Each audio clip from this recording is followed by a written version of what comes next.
Studio Sahebganj. अरे फसल बाड़े बहारा भतारा लॉकडाउन में डाउन में डाउन में डाउन में डीजे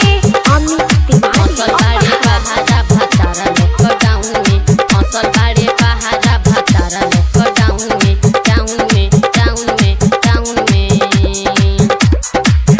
सखी सही आना बाड़े हमर घरे सोची सोची हमर जीवा जोरे जोरे जोरे सखी सही आना बाड़े हमर घरे सोची सोची हमर जीवा जोरे देख लागल कर्फ्यू सबे भइल कन्फ्यूज सखी टाउन में देख लागल कर्फ्यू सबे भइल कन्फ्यूज सखी टाउन में आ फसले अरे फसल बाड़े बहारा भतारा लॉकडाउन में अरे फसल बाड़े बहारा भतारा लॉकडाउन में डाउन में डाउन में म्यूजिक बाय कुणाल छैला।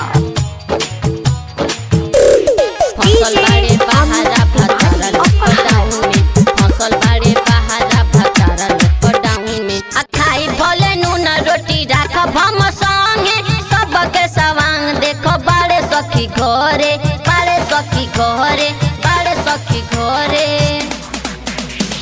खाई भले नून रोटी राखब हम संगे सबके सवांग देखो बाड़े सखी घर आकी खतरा भइल जाता ज्यादा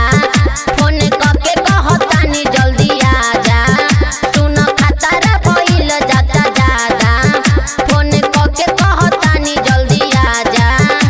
कि रोजी कही बात रहे जीवा डेराता बात घुसे ना माउंड में आ फसले